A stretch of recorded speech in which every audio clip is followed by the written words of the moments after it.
Bonjour à tous, bonjour à toutes. En ce début juillet, nous avons une intervention sur le postpartum. Pour ceux qui ne connaissent pas, c'est la période pré-accouchement.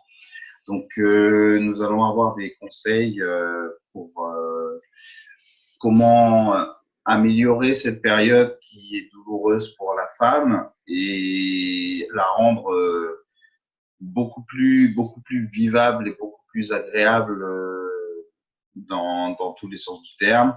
Et en même temps, nous allons donner des conseils nutritionnels pour aider la femme à avoir une alimentation équilibrée et saine.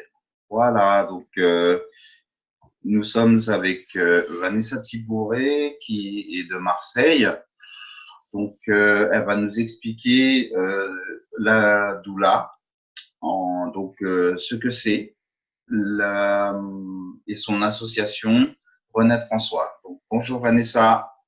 Bonjour Jean-Marie, merci pour cette invitation, merci pour ce que tu fais, merci d'aider les praticiens bien-être à découvrir les médecines douces, les médecines parallèles. Merci beaucoup. D'accord. Donc, dans un premier temps, tu m'as venu vers moi pour que j'intervienne en qualité de naturopathe. Oui, oui. Il y avait effectivement cette fenêtre-là. Voilà, et je t'ai dit que moi, ce qui m'intéressait le plus, c'était, j'avais eu des notions de naturopathie que j'utilise maintenant dans le cadre de ma spécificité qui est de doula. Alors, qu'est-ce qu'une doula? Oui. Alors, là, oui. Vas-y, je te laisse parler. Je te remercie. Donc, la doula, c'est une accompagnante émotionnelle à la périnatalité. La doula, ce n'est pas une sage-femme. Elle ne se substitue pas au corps médical. Elle ne se substitue pas au gynécologue. Elle ne se substitue pas aux infirmières. C'est vraiment un accompagnement émotionnel. Quand une femme sort de son gynécologue ou sort de chez sa sage-femme et qu'elle est en début de grossesse, qu'elle vient et qu'elle dit j'ai des nausées, j'arrive pas, je ne peux pas, je suis fatiguée de vomir. Donc, bien sûr qu'elle va avoir des conseils médicamenteux pour ça, mais derrière, quand la doula va lui rendre visite et qu'elle va continuer à s'en plaindre, là, la doula, elle va la prendre, elle va la réconforter, elle va lui donner des phrases pour l'aider. Dans mon cadre de naturopathie, des conseils naturels avec les plantes qui sont compatibles avec la femme enceinte, bien sûr. Mais c'est vraiment un accompagnement émotionnel. Vraiment la soutenir, l'aider pour traverser cette période. Là, on est en périnatalité, en début de grossesse, qui est vraiment très compliquée. Émotionnellement, toutes les angoisses au départ qui peuvent y être, il y a les angoisses de fausse couche, j'ai un peu saigné, j'ai mal au ventre, est-ce que c'est normal, j'ai envie de faire pipi, est-ce que c'est normal? Et le médecin ou les sages-femmes vont les rassurer en disant oui, c'est normal. Mais une fois qu'elles sont chez elles, elles vont être de nouveau face à ces angoisses en disant mais ils ont dit que c'était normal, mais ça continue, alors ça ne l'est pas. La femme enceinte cogite énormément. Oui, j'imagine en plus avec ce sentiment de douleur supplémentaire. Donc nous, on avait abordé l'origine étymologique de doula. Tout à fait. Donc l'origine étymologique, c'est doula qui signifie servante, au service de. Donc ça vient de la Grèce ancienne, où il y a aussi une légende par rapport à la naissance d'Alcimède. J'ai oublié. D'Artémis, qui avait des grosses douleurs. Artémis est aussi une doula qui accompagne. Donc, en fait, la doula va vraiment être la présente pour accompagner, pour être au service de la femme enceinte. Mais vraiment, donc, quand on parle de service, c'est en fin de grossesse, par exemple, elle a plus beaucoup, elle n'arrive plus à se mouvoir, elle est vraiment limitée dans ses mouvements. Et là, pareil, on va parler au médecin ou à la sage-femme, j'arrive plus à bouger. Oui, c'est normal, restez assise, reposez-vous. Oui, on se repose, mais derrière, il y a la vaisselle qui s'accumule, il y a le linge qui s'accumule, il y a les sols qu'il faut quand même entretenir. Et du coup, qui c'est qui va lui faire des petits massages pour les jambes, pour la soulager déjà physiquement, parce que c'est une grosse fatigue, et en lui disant rassurez-vous, madame, je suis là, je vous fais votre petit massage. Derrière, il y a un peu de vaisselle, c'est pas grave, je vais m'en occuper. C'est vraiment un métier. On n'est pas, quand je parle de service, c'est un métier à part entière. Donc, la doula est engagée par la mère pour ce service. Donc, on avoisine entre les, donc j'ai vu à peu près entre les 250, 500 euros par rapport au forfait demandé, par rapport à ce qui est demandé, par rapport à l'accompagnement. Donc, là, c'est vraiment au cas par cas. D'accord. Donc, ensuite, il y avait peut-être… Non, mais tu pouvais expliquer effectivement comment en fait tout ça t'est arrivé comme idée de devenir doula en fait. Ah, le métier de doula, comment il m'est tombé dessus? J'ai presque envie de dire depuis l'enfance, ou quand j'étais enfant, je m'amusais à pouponner, à faire semblant que mes copines sont enceintes, que voilà, j'avais ces petits jeux-là. Plus tard, vers 17 ans, je me suis occupée d'une petite cousine pour soulager ma tante. Je me suis régalée. Encore plus tard, j'ai aidé des amies lycéennes à traverser leur grossesse. Elles étaient jeunes, donc c'était pas facile pour elles de découvrir cette maternité en étant entre le côté de je suis encore jeune étudiante, voire lycéenne, et comment je fais du derrière pour lier le fait que je vais être maman. Donc, il y a eu vraiment cette fissure-là qui était. Et puis finalement, naturellement, elles se sont tournées vers moi. Merci les filles d'ailleurs. Et j'ai continué comme ça. Donc, le parcours professionnel a fait de moi une secrétaire médicale en secrétariat gynécologique obstétrique. Donc, pareil, en secrétariat, je vois les femmes qui sortaient du cabinet de gynéco. Beaucoup étaient en larmes, beaucoup étaient perdues. Et naturellement, elles se confiaient à moi au secrétariat. Petite parenthèse, je me faisais gronder parce qu'il ne fallait pas parler aux patientes, mais ce n'est pas grave, parce que je sais qu'elles en avaient besoin. Et après, ça a été vraiment face à mes propres grossesses, surtout la 5e, où je me suis retrouvée toute seule en travail. Un concours de circonstances où j'ai été vraiment prise dans les contractions, dans ce vortex de naissance, toute seule. Et j'appelais les services mater, j'étais en service mater, je les appelais, je dis venez avec moi s'il vous plaît, là j'ai vraiment mal, je suis toute seule, venez m'aider. Et là, la sage-femme me dit je suis toute seule dans le service, je ne peux pas. Bon, ben, on prend sur soi, pas grave, et on va accoucher naturellement, normal, en salle de travail au moment où il fallait y aller. Et la même expérience m'est arrivée pour le 6e où j'étais à la maison. Pareil, mon mari, lui, il était en panique. Et moi, j'étais sur mon canapé, tranquille, à accueillir mes ondulations, mes vagues.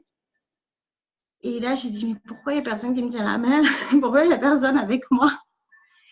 Et ça a été donc suite à l'accouchement de mon 6e enfant où j'ai découvert le métier de doula. Donc, mon fils est à 19 mois, donc ça fait 19 mois où je me renseigne sur ce métier, où j'ai fait des formations en parallèle dans le bien-être. Donc, j'ai choisi Access Consciousness, la naturopathie, la phytothérapie, la psycho-énergétique, parce qu'il y avait aussi ce domaine énergétique qui était très important pour moi pour lier les deux, pour donner des connaissances et un savoir.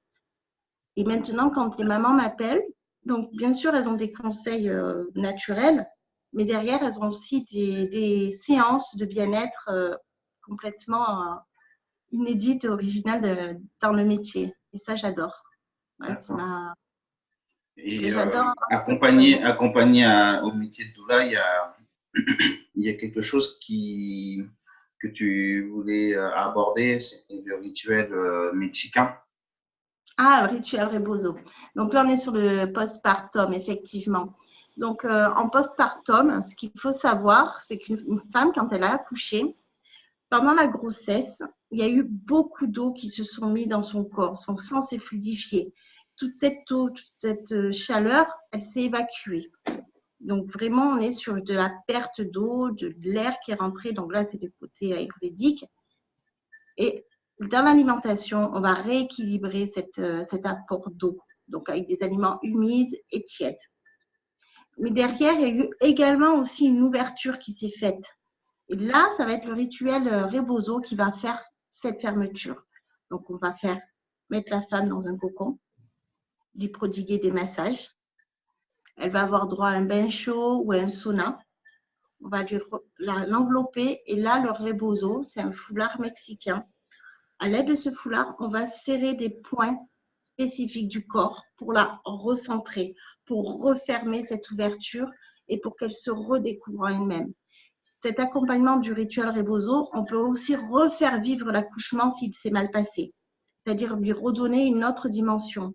S'il y a eu un traumatisme pendant l'accouchement en disant mais c'était pas comme ça que je voulais accoucher, il s'est passé ça, j'ai eu ça, je voulais pas eu par exemple une épisiotomie. Donc là, dans son moment à elle, dans cette reconnexion avec elle-même, on va l'inviter à vivre un accouchement différent. Et suite à ça, pendant le bain ou le sauna, et après ça, on referme tout. Et maman, elle est recentrée avec elle-même. Elle est de nouveau en communion avec son corps, en paix avec son accouchement. Et du coup, maman apaisée égale bébé apaisé. Oui, oui, c'est vrai que c'est très important que l'après-accouchement soit bien vécu. Sinon, malheureusement, il y a des baby blues, on entend parler, ou voilà, des mamans qui, voilà, ont des sensations un peu bizarres et dégagent des sensations à leurs enfants, et eux, les enfants, ils n'ont pas de filtre, donc ils reçoivent directement les émotions. Donc du coup, ça peut être, c'est important qu'ils soient bien accueillis, en fait. Voilà, c'est tout à fait ça. Donc, comme disait Aurore sur la dernière fois. Et donc du coup, pour finir sur cet accueil, les limites, les rôles de la personne qui travaille comme doula, est-ce que tu peux le rappeler? Donc, la limite de la doula, c'est déjà ne pas s'initier dans les décisions médicales. Donc, là, en ce qui me concerne, je ne fais pas de suivi si la maman n'a pas un suivi médical. On ne se suffit pas à ça. La doula ne va pas se permettre de conseiller. Si elle va dire, bon, ben, toi, tu ferais quoi? Ok, qu'est-ce que toi, tu sens qu'est-ce que vous sentez qui est le mieux pour vous, pour votre enfant? Donc, on ne va pas se permettre de donner des conseils. On va vraiment être un soutien dans les décisions des parents. Là, il y a aussi les dimensions de discrétion. On ne s'impose pas. On travaille vraiment en partenariat avec la mère, avec le père, avec la famille, en respectant les décisions qui sont prises. L'humilité, donc on reste vraiment très, oui, pas de problème. On est vraiment au service de la femme. C'est vraiment, ce sont ses décisions. Une doula ne va pas se permettre de dire ou de critiquer les décisions des parents. Jamais de ni de mettre en question les décisions médicales. Et donc, on parlait tout à l'heure du postpartum.